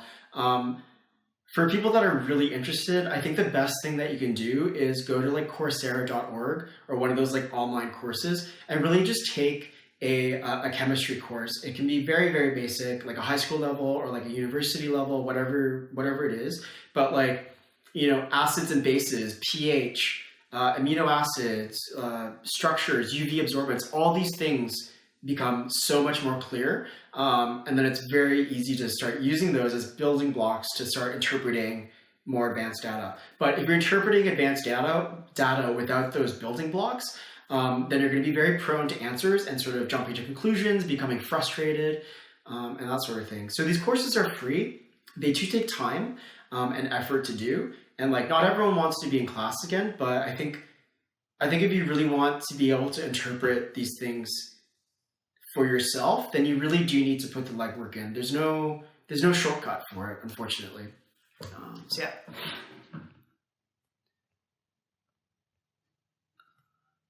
When you release your vitamin C serum, will it be available in the US? Yeah, that'll probably be the first place that I release it. What are your thoughts on the Dr. Dennis Gross C serum? He claims to have the newest technology, 3-O-something acid. So that's 3-O-ethyl ascorbic acid. It's an ascorbic acid where they have attached an ethanol molecule. I have not seen good research on it to show that it is very effective. I've seen claims that it doesn't need to be broken down by the skin to turn back into ascorbic acid based on the substitution. But I have not seen data to confirm that. What I have seen is supplier marketing material that claims that without anything to back it up. So yeah, I know other brands do sell it and it's marketed as a very expensive thing, but it's actually cheaper than a lot of the other derivatives. I don't know why this one has kind of gotten the scientific luxury ascorbic acid derivative. Ascorbyl glucoside, for example, is about $900 a kilo, and 3-O-ethyl ascorbate is about, I think, 600 to 700. So yeah, it's one that I've looked into and like tried to dig into, but like there's nothing to dig into. So I don't know. I still think ascorbic acid as it is the best and most well researched. So yeah, I think it's probably a good product. I don't know, but there isn't like a wealth of literature to back that up.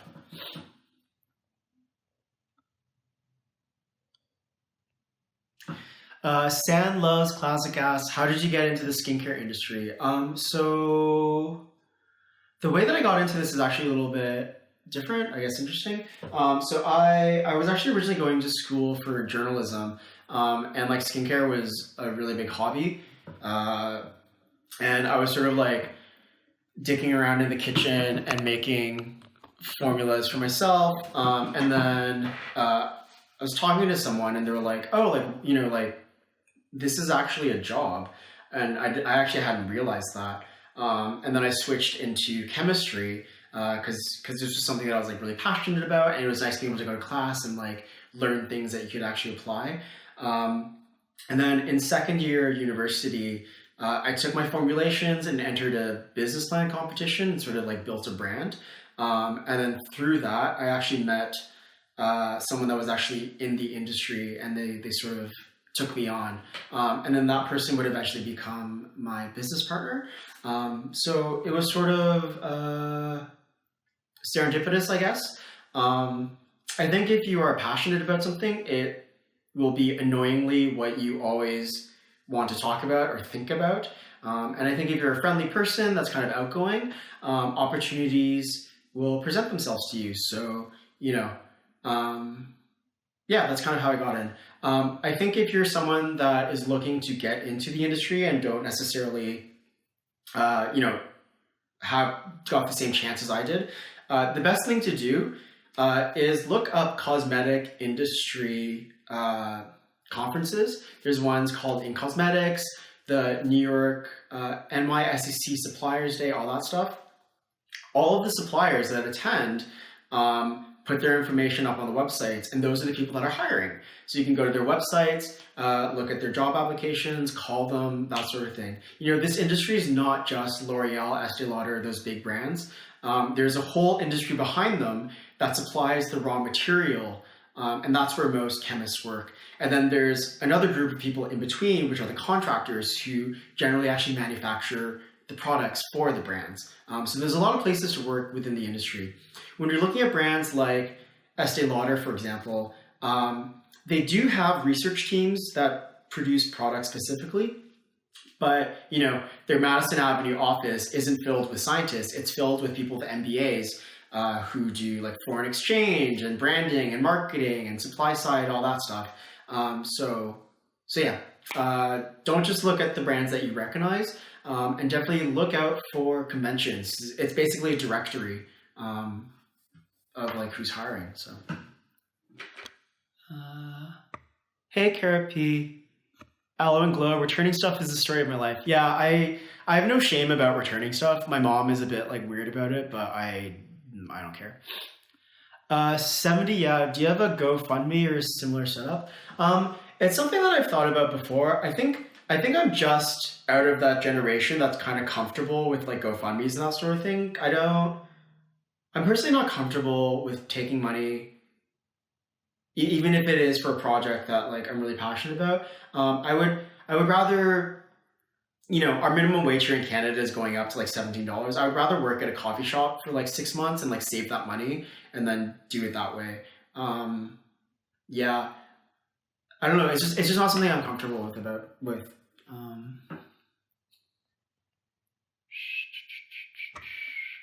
I really do appreciate you guys with the support. Yeah, it's just not something I'm comfortable with. Like if I had like a book or something, maybe then I'd be more comfortable with it. Like if I had something to exchange, yeah, I have a business partner, and I do have my mom, who has been very supportive. So like, it's not that like I have no money, but like I definitely need to be thoughtful and justify where I am spending. So yeah, I really, I really do appreciate it though. I'll think about it. But as of now, it's just not something I'm like comfy with. What is your timeline for your cosmetics line? I am aiming for this year. This year is going to be the year of Steven or whatever. But things come up, right? So, my role in the industry is a formulator. So I make products. I don't necessarily have experience with like logistics and like and branding and this stuff. So a lot of this stuff is new to me. It's all very exciting, but I'm not good at predicting how long these things take. And the other thing is like, this is a passion project of mine. So, if I was working for a brand, I don't think I would have put as many hours in, like, to be honest. I wouldn't research as much. I wouldn't research all the time. I wouldn't think about it all the time because it would be a job. I would put my 9 to 5 in and just leave. And that's sort of the way that a lot of chemists that I've talked to that work for big companies kind of think. So, you know, there's no point where I can say like, fuck it, let's just launch. Like if I'm not happy with everything. So that kind of extends things, and it makes it harder for me to say, you know, May 21st. Don't quote me on that. That is just a random date. But yeah. April 1st, I'm getting a location in New York where I'll actually be able to ship material to. And then the bottles will be going in. So, you know, like things are coming together, but I don't have specific dates. I'm sorry.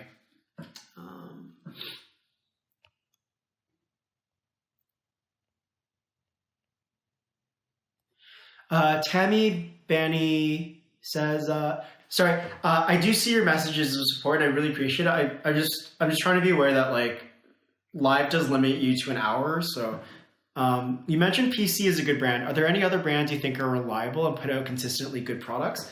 Neostrata for sure. So I don't know if you saw on my profile, but Neostrata is, or the founder of Neostrata is the person that actually discovered the use of alpha hydroxy acids for the skin. So they have been integral in sort of like shaping the beauty industry as it is. And they've continued to do that research. Until 2 years ago, they were independent. I think Johnson & Johnson bought them in 2016, which kind of sucks for me, you know, because I really like what they were doing. But generally, their products are very, very well formulated and have ingredients that, while they may not be super researched in terms of like, you know, 50 studies or whatever, it's not just all marketing. There's at least like 1 or 2 papers to back it up. And they're very, they attend the Academy of American Dermatologists annual meetings a lot, and they present their findings and stuff. And a lot of it is very interesting. So Neostrata is a brand that I do like. Bioderma for sure for their sunscreens. SkinCeuticals, I think, you know, before they got bought out by L'Oreal, were like consistently coming out with very good products. They are very expensive. You know, the original founder, Penel, died in 2014, I think. So I think the brand is like taking a little bit of a different direction. But Neostrata for sure, I think are good products. PC, I think sometimes their formulations can be a little bit like inelegant, but in terms of ingredients, I think they're good. Can you post a story about the course level? It's called Coursera. It's an online repository for like online courses. It's COURSERA.org. What about Gothamista, Leah, you, and Carolyn Hirons? So Gothamista and Leah are friends of mine. I've hung out with them in New York, and I think they're lovely people, and I respect what they do. And I think their opinions are very valuable because they've tried a lot of products on the market. When it comes to science, like I don't have an expectation for them to get things right or even like to delve into the science if they don't want to, because they don't present themselves as scientific experts. There are other bloggers that do present themselves that way, and then I think my expectations of them are a little bit higher. So, you know, I don't really care when someone, you know, who's like primarily a beauty reviewer makes mistakes. Yeah, and I don't think they should hold themselves to that standard either. So I think they're very valuable because, you know, like I personally don't try products on the market. So if you were to ask me like, is this Dove product good? I don't know, because I have nothing to compare it to, and I probably haven't even tried it. So, you know, we all fill different roles. I really do like Carolyn Hirons. I think her comebacks are really funny. I haven't had the chance to meet her yet, but I hope I do get to one day.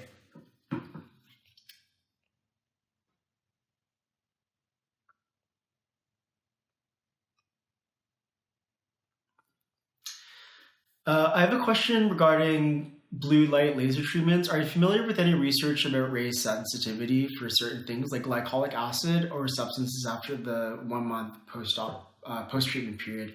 I'm I have seen research on like laser therapy and like blue light therapy and that sort of thing. I generally don't read it because it's not necessarily pertinent to what I do.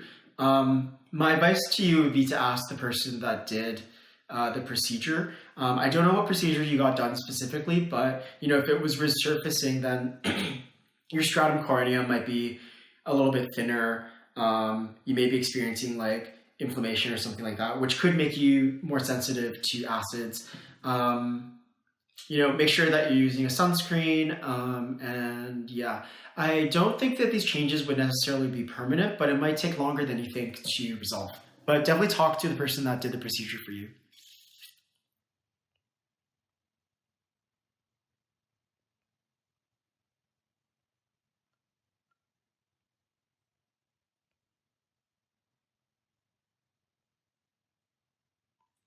Okay, so I'm caught up. Aloe Glow says, that makes sense about bloggers saying they are one thing and not backing it up. I appreciate what you said about Leah and Gothamista. That is exactly why I like them. They try so much stuff. Yeah, what they do is really important, I think. Like Gothamista's tagline is like, I try things so like you don't have to, and I think that's probably a good way to think about it. For me, like, I used to wear foundation more than I do now, but I used to follow one beauty guru on YouTube because it turned out that we had like the same skin tone. So generally, any product that she liked would at least match my skin tone. So I mean, like that is important. The thing about science is like it's an estimation of the results on a model population. So like you can get a really good paper that has like very convincing results and like a large study group and like is replicated all this stuff, but it still might not work for you because those results are based on a population, not a specific individual. So like anecdotal results and like reviews of stuff are still very important, I think. Okay, so I'm caught up on this device. I'm going to start reading from here. What do you think about DCM's ordinary line, also azelaic acid? Been seeing great improvement on my acne. I think it's pretty clear what I think about DCM. There are brands that I want to support because they represent things that I want to see more of in the world. I think the way that they treat their employees and some of their customers is I'm not happy with. I talked about it a little bit, but my mom actually worked for a Toronto beauty company and she was actually subjected to a lot of harassment there. So when she was working there, they had no hot water in the winter. There was no heating. They weren't allowed to take bathroom breaks, all this stuff. So my mom, who's kind of, hot-headed, she decided to unionize, or at least like push the employees to unionize because, there were rumors that some people were like illegal immigrants and weren't having their rights respected.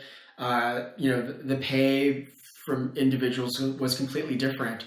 So a union actually approached her and they tried to unionize. And then she was actually fired. She did end up taking it to court.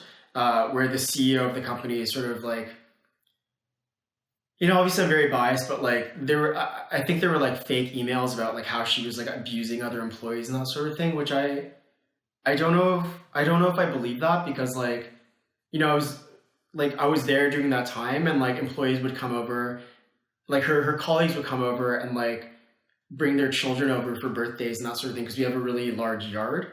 And like, I know my mom and like, our relationship hasn't always been great, but I don't think she is a bully or a cruel person.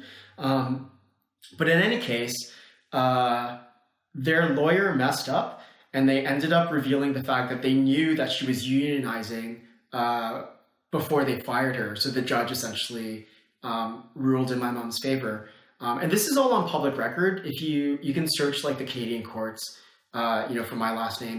I'm not going to reveal my mom's name, but like we have the same last name, and it's all on public record. And essentially, they forced. Well, the company had to hire her back because the dismissal was not legal, and then she was given some money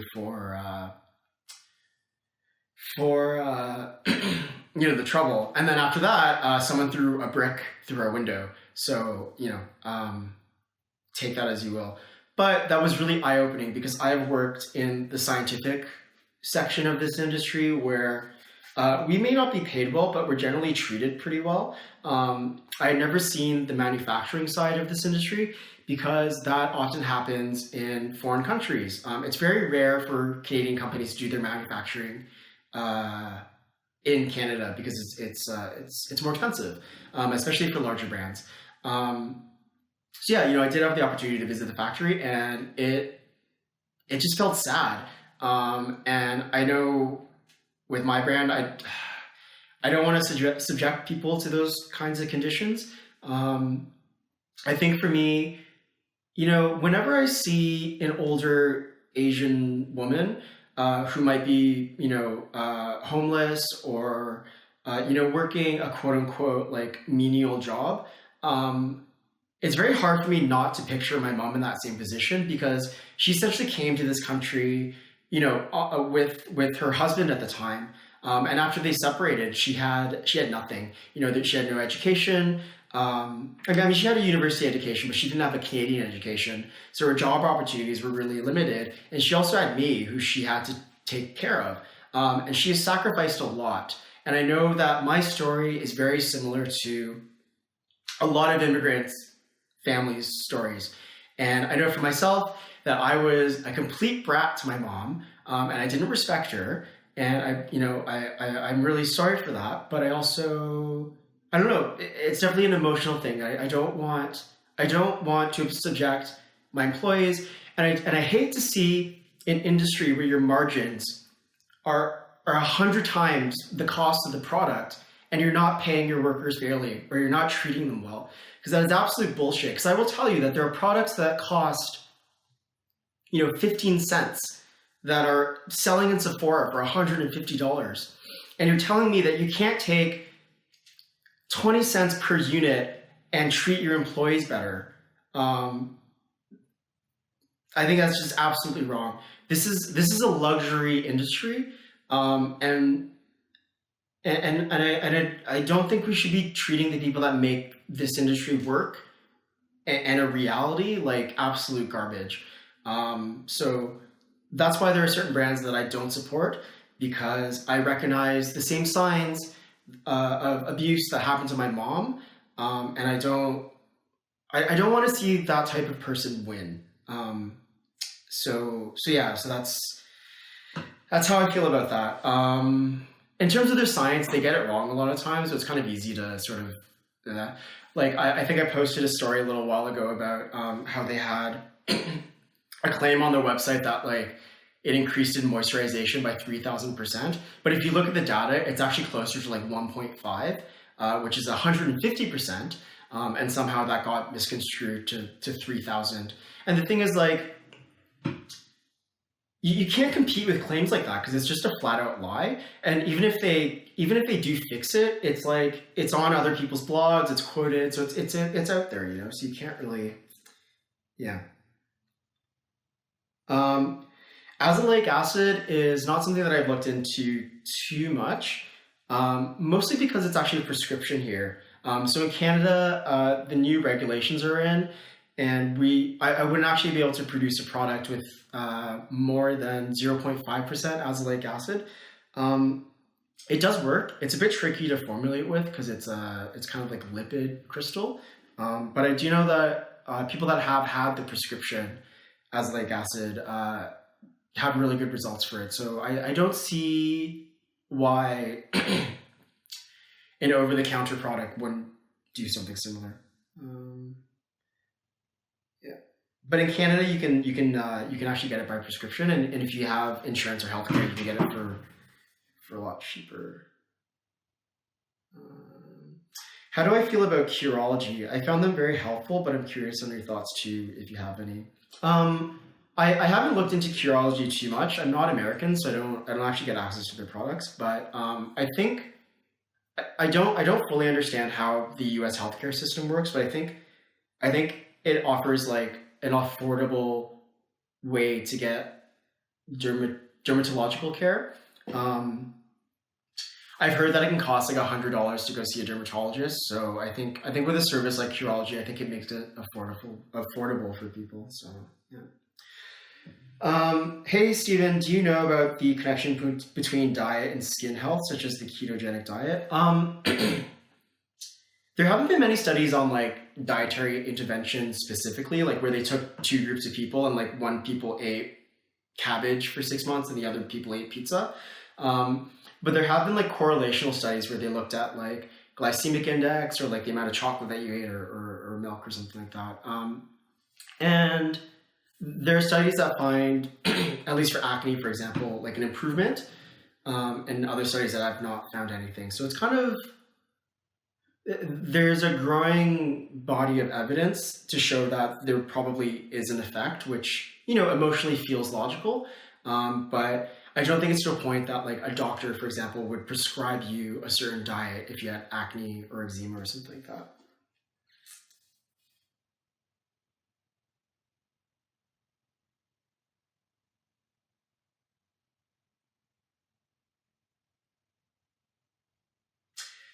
Hey, Jatra, Hat, and Mikesa. Yeah, like the stuff that happened to my mom was pretty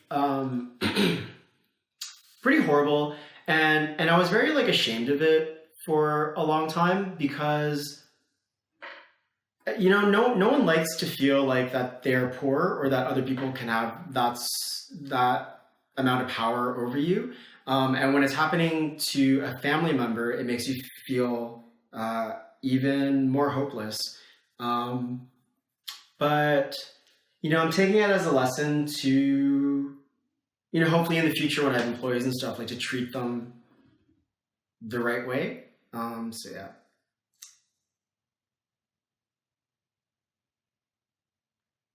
Okay, so I think I'm actually caught up.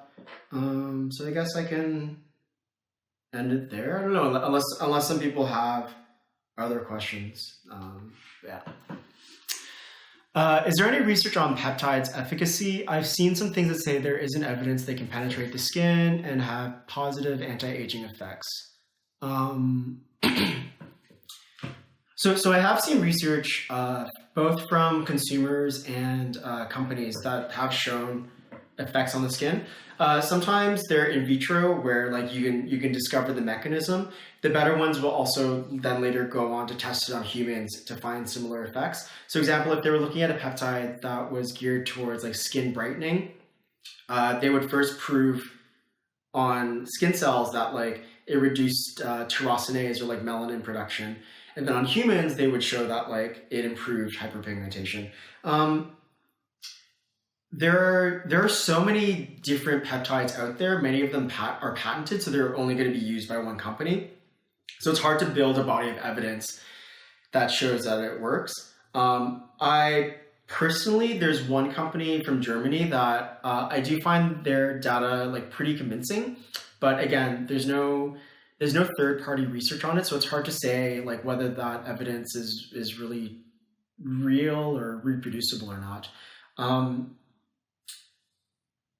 Peptides can penetrate the skin. I don't think that's like a blanket thing that like just because it's a peptide it can't. They come in different sizes. They come in different like chemical constructs. They come at different polarities and that sort of thing. And then there are other methods to make them penetrate the skin, like skin penetration enhancers, encapsulation, and that sort of thing. So, yeah. This might be a dumb question, but does putting foundation over your sunscreen cause the sunscreen to be less effective? So this is a really good question, and it's not one that there is an answer for. So I did see one study where they applied, so basically the reason why there's no answer is because you need to apply that sunscreen, apply that foundation, do it on at least 10 other people, and then run an SPF test. So most companies aren't going to do that, unfortunately. So there's a possibility that there is no effect on your production, a reduction in production, or even an enhancement in production. So I've seen one paper where they applied a sunscreen and then different moisturizers and then actually went on and did the SPF test. And it actually doesn't provide any good answers because Some of the moisturizers actually enhanced the protection. Most of them did nothing, and then some of them actually reduced it. So it's a bit of a gamble, and there is no best method. It might turn out that applying foundation first and then sunscreen is actually the better way, but that's probably going to be specific to the foundation itself and the specific sunscreen. I think for most people, applying a sunscreen and then the foundation makes the most sense cosmetically, but there's no evidence to go either way, so I think any method is probably fine. Hey, a random question. How old are you, and what advice would you give to your younger self? So I'm 28 now. I don't know. I sort of see my younger self and me right now on a continuum. There are definitely things that I regret doing, and when I was younger, I would spend a lot more time sort of like thinking about situations and like how I would have liked them to go and that sort of thing. But in the couple recent years, I've kind of stopped doing that. I'm down to 2 minutes. So I don't know. I think the advice would be like to have done things sooner. But that's not really advice. I'm pretty happy with my life as it is and the past. So.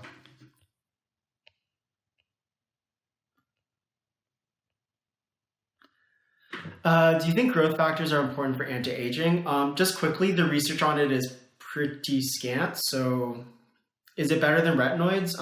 At least it's not as well researched.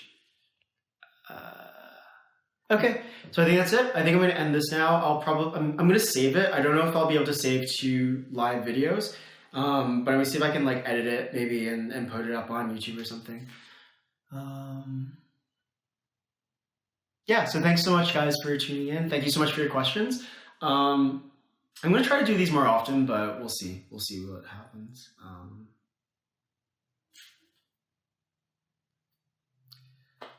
I see all the little hearts. It's really nice. Okay. All right, bye. How do I turn this thing off?